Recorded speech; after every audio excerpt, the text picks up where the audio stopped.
Good morning. I'm Sam Steele, and I own Preacher Smokehouse at Pittman Center in Sevierville. And we are going to start some cooking videos to show you a little bit what we do. And some will be quick meals, some will be full meals and cast iron cooking and different things. We do an array of cooking from our barbecue to campsite cooking and with cast iron and that kind of stuff. But give you a little history of our restaurant. We're starting our third season.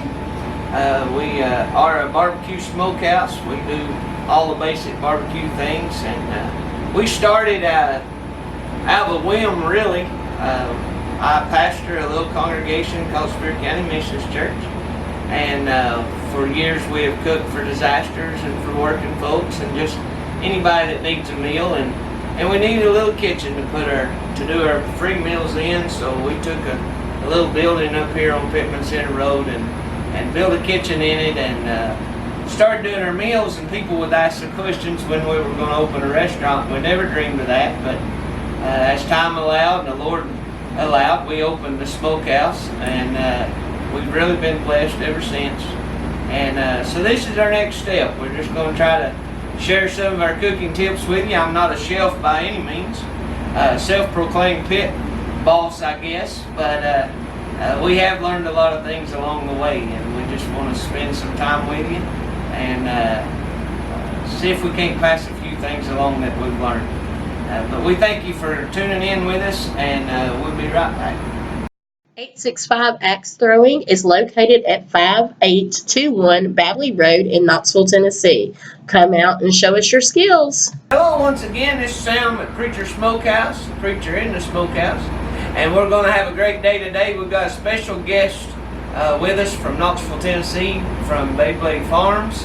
His name is Weston Babelay, and he's going to come in with us today, and we're going to make a dessert. We're going to make Sopapillas, which is a puff pastry. We're going to do that for you as we talk. But Weston, good morning. Well, good morning. First, I want to say thank you to Sam and Preacher Smokehouse for having us out. But my wife Penny and I are starting 865 Axe Throwing at our farm, Babelay Farms in Knoxville, Tennessee. We've been around for about 100 years, and we're just trying to keep going for another 100 years. And axe throwing and events and food trucks and weddings and all kinds of great stuff that are in our future, and we're just excited about it. And again, thank you. And I bet you didn't know this, but my wife's favorite dessert is Sopapillas. That's so, all right. Maybe you can take her some home after she'll be jealous that she isn't here. So we'll send some home for sure. Exactly. Weston's got an event coming up October 5th, which is next Saturday. It's actually it's our grand opening.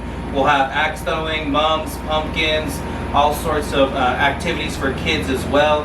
And then we'll have our introduction to axe throwing, and that's going to be from 9 to 3, and then 3 to 10 p.m. will be where you can reserve and throw axes and just have a good old time.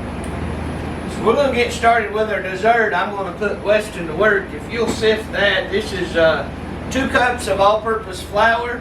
It's better to sift it because you get all the lumps and clumps out of it, and just makes it finer and easier to work with. This dough that we're making, we want it to be very airy, very light, and easy to work with. So as he's doing that, we're going to get our ingredients together. And I guess I should say that our address for our event center and 865 Axe Throwing is 5821 Babelay Road, Knoxville, Tennessee, 37924.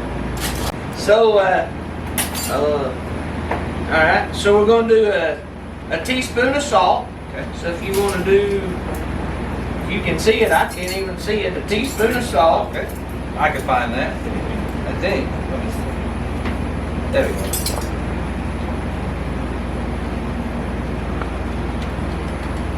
I run across this recipe, of course, on the internet, and I'm going to make it my own. But I love sweet stuff, and so I'm always looking for a new dessert of some kind. He's having much trouble with the salt as I would. That's all right. I'm just trying to figure out which way to do it. Oh, and I keep spilling it, but that's okay. That's just part of the show. Yeah. All right. Oh, now I got it. All right, here we go. All right. All right. So that's our salt. Okay. Now we need a tablespoon of baking powder. Tablespoon bacon fat. Yes. The recipe called for Crisco, but we're using good old hog lard. That's my favorite. You can't beat fresh lard. We never said it was a healthy recipe, just a good tasting recipe. Okay. So we're going to do 2 tablespoons of Crisco, or as we say today, lard. Okay. Good. Now, do you have the best trick of getting this out, or will it just fall out? No, you'll have to use your finger. Wait, I think it might come. Oh, there we go. And I See? forgot a utensil. Teamwork. Yes. Teamwork. All right, there we go. One. So you need 2 of those. Okay. And secretly, I've always wanted to learn how to make this, so this is perfect. All right.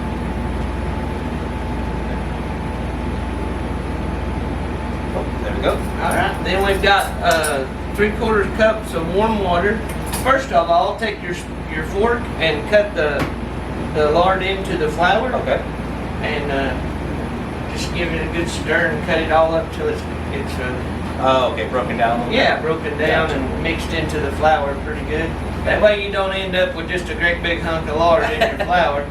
That wouldn't taste too good. bit. Yeah, that makes sense. So you can use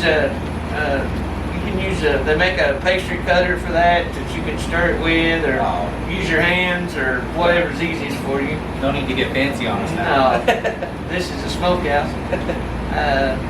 We do a lot of outdoor cooking, a lot of camp cooking, and we do benefits and men's retreats and things. We go to the river and cook trout for folks and do different kind of things like that. So we're accustomed to working outside and working with less than the normal utensils and things that you would normally. I always forget stuff. So Just means you have to be creative. you gotta improvise. Nothing wrong with that. Yeah, use your fingers a lot of times.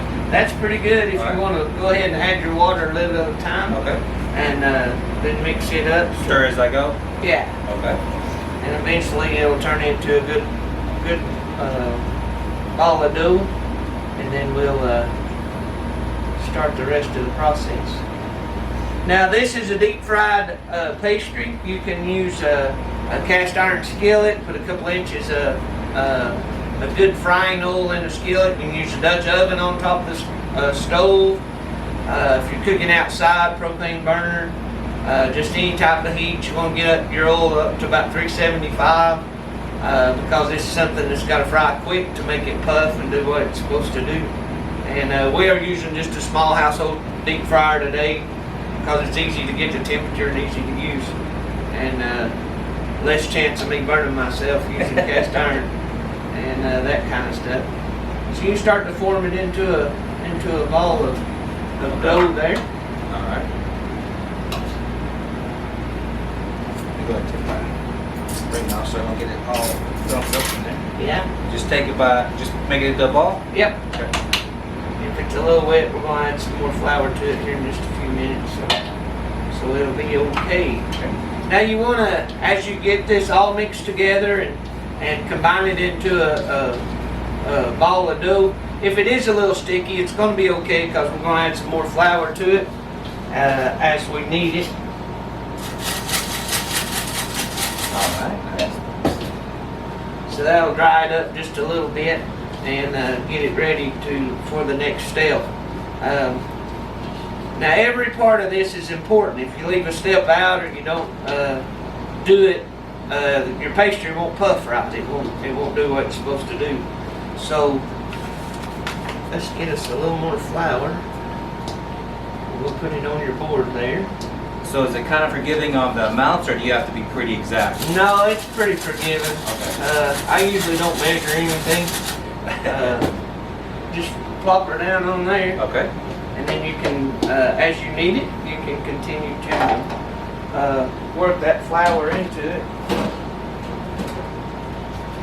Oh, there you go. Yeah. Yeah, You're right. so it is starts starting to dry tighten out. up. And then you can stretch your dough and then pull it back.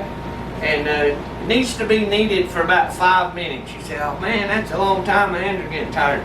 But I'm telling you, you can't compromise on this process because it just won't do what you want it to do. So does this count as my workout for the day then? Good, yeah. To earn this, I get to work out a little bit first. Yeah, we need some music or something, you know, because after you go for just a few minutes, you're like, man, I want. This is tiring. You don't want me to sing to you because no, that just wouldn't be good. So as we go, we can add a little bit more flour and keep working on the kneading process. Perfect. And am I stretching it out okay? Oh yeah, it just gets more air incorporated into it when you stretch it like that. Almost like a pizza dough, you know, you want your pizza dough to be light and airy, so this is the same way. He cooks about like I do, he makes a mess as he goes too. I know, right?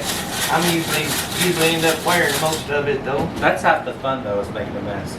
My wife says I'm a great cook, but I make too big of a mess. Exactly. But my wife would say the same thing. I always clean it up. I get to wash dishes too, so makes it pretty fair, I think. But as we're kneading this, like I say, you need to go for about 5 minutes, and then what you would do is you bring your bowl back, and You think that's neat enough, or should I? yeah, we'll pull the shortcut on it. All right. Wrap it in a wet towel, and then cover it with another towel, and it needs to set for about 20 minutes to get to where it needs to be. You want to step and wash your hands to get the heavy stuff off. And then our next process will be preparing the dough to make the sopapillas. You want to put a little more flour on your cutting board so it don't stick for you.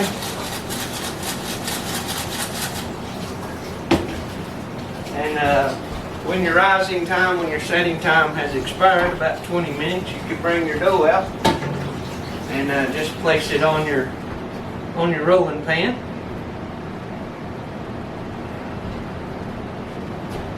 So you're gonna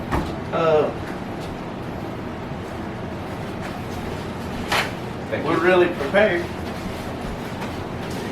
That's all right. It's just like any other regular kitchen. You gotta make it go. So you just bring your dough to your cutting board. You want to roll it out to about an eighth of an inch thick. You want it to be pretty thin, less than a quarter, and down to an eighth. And I forgot something else.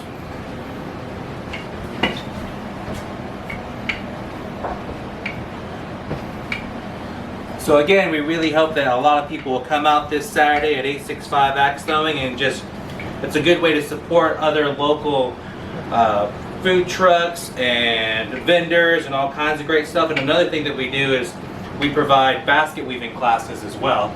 And Sherry Burns, who teaches our basket weaving classes, will be selling baskets as well. So a little thinner. Okay. Stretch it out a little farther. And I believe that Sherry Burns is your sister, right? She is my sister. And so that'd be a good connection. She's a very talented basket maker. She has done it for a lot of years. And she has a lot of different styles, a lot of different colors, and she does an amazing job. She really does. Her daughter Catherine is also a basket maker, and they will be together. They've taught a few classes, I think, at your farm. We're on our 4th, and we do it on a monthly basis. So well, all right. Keep an eye out on our Facebook page for the next class. You might want to check out a basket weaving class at Babelay Farm. So what we're going to do is just going to square this up a little bit. If you want to do that for me, Weston. All right. And I would have to get him the dough knife. That's all right. Makes me work a little extra hard. That's okay. Like I said, I want to earn this sopapilla. So. Anything gets done around here, you earn it. So if you want to cut it in about 3-inch squares, okay. Then we'll get to our frying process. Oh, now you got me having to do guess math and now. stuff. That's all right. Yeah, I'm not a math person. The big one will be for me. So it's all right. Now, if all goes well, when we put it into the oil, it takes just a second. And one of the major things that you got to do is once you drop it into the oil, you need to have you a good solid metal spoon, and you have to put the oil on top of your your dough, or it won't do what it's supposed to do. So when you put it in for just a moment, it'll start to rise to the top of your oil, and then you start to splash the oil on top of your pastry. And if it does what it's supposed to, I had a few duds when I was preparing some others. They would half puff up and not do exactly what they were supposed to do. That's half of the fun, though, just to see if it works out or not. Go, or it still tastes as good, I'm sure. Yeah, it did. Like I say, I have a sweet tooth, so I eat them regardless. But it's a real light, airy pastry. What it does is it creates an air pocket inside the pastry that's hollow, and then you can just take one end off of it. You can fill it with your favorite fruit. A lot of folks just eat them with honey. Put honey inside them, or put honey over the top. I have to overdo everything, so I cut the corner off of them and fill them full of fruit. Oh, wow. And then put some powdered sugar on top, and we'll drop us a couple here, and then we'll feast.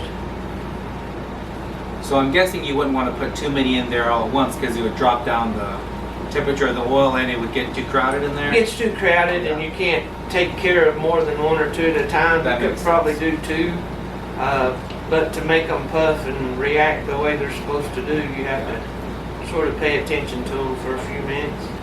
It's important to have the temperature of your oil about 375. Gotcha. To make it puff up the way it's supposed to do. This one's reacting really well. Oh, nice. It's going to make a nice little pocket for us. We've also done these and filled them with the pulled pork or pulled brisket from the restaurant, and there's a lot of different things you can do with them. I even thought about experimenting and putting gravy inside them, making a gravy pocket, sausage gravy pocket. I bet that would be. I'll be your tester if you need one. All right. So that one turned out pretty good for us. We'll try one more while we're going. And now, if you were going to do it in a cast iron skillet or a Dutch oven, would it be pretty much the same process? Same process. Just watch your temperature on your oil. You need you a good thermometer, probably a candy making thermometer. Okay. So it would do well in the hot oil. And but the same process. You just have to really be careful in an iron skillet about splashing. Oh, that makes sense. Because if you've got it on an eye or if you've got it on a burner, if you were to splash out, it could cause a fire. Yeah. That's the reason we like this deep fryer pretty good for it, so you don't have an open flame or you don't have a hot eye that can be splashed on. Yeah. So. No, I like your idea of making savory, not just sweet sopapillas. That's a good idea. Yeah, we've tried a lot of different things. We've done empanadas with our with our pulled meat and different things, and so. How long is your event Saturday? It's going to be from 9 to 3 for the festival part of it, and then 3 to 10 p.m. will be where you can make reservations, and it would be $25 per person per hour. And then during the festival, you can test it to just try out axe throwing. You can do, $5 for 15 minutes, $10 for 30 minutes, and so forth, just to give it a try. And again, we'll have kid-friendly axe throwing targets, and where the kids can get involved as well. So, why axe throwing? What would? Well, what was great is my wife Penny and I love to travel, and we just went to Greenville, South Carolina, and we came upon this axe throwing place. It was a good, just a little mini vacation, and I just fell in love with it. And what's funny around our area, I'm sure most people grew up just doing it, putting a piece of plywood up against a tree and just throwing axes, throwing knives and stuff like that. So I figured, why not? And I think it's something that's brand new enough to where it's getting exciting, but it's also new enough that a lot of people don't understand what it is. So we're just trying to bring it to East Tennessee, and they're on their 3rd or 4th year of the World Championships on ESPN2 and all kinds of craziness. So That's pretty amazing. I think it's something that's a little dangerous, but it's also something you kind of, if you learn from your coaches and take it seriously, and safety is the main important aspect of the whole thing. I think it's going to be a great time for everyone. I think it will be. I look forward to it. Hopefully we're going to get to be there. Yeah, we hope you will too, but we understand other things as well. So if not this time around, you'll definitely be out, I'm sure. We will. We'll make it a point to be for the next event. Exactly. So we're going to finish this one up here, and so we've let these dry, and we're just going to take a Ziploc bag and use it sort of as a popping bag. So we'll cut that corner. We'll try again. Oh, there we go. We've got a. That's another thing. If you get your dough too thick, it won't create a big enough pocket for you to actually put stuff in. So you want to keep your dough light and airy as you can. And I know that's a little messy, but That's all right. hey, I think this is the kind of dessert you can be messy with and everyone will understand. I think so. So we'll put it right there. What kind of filling is that? That is just, we used unsweetened applesauce. Why did you use unsweetened applesauce? That's what we had. And but we sweetened it. We put a little sugar in, Nice. and a little cinnamon, and we put the top on with a little bit of powdered sugar, and we'll let Weston be our guinea pig. Okay. Now, should I be gentle about it, or should I go in and how I No, want yeah, it the just rest go. of it? Just All right. go for it. Let's see. It'll probably make a mess and go All right. everywhere. Yeah, just a little bit of a, so I can do a little bit. All right, here we go.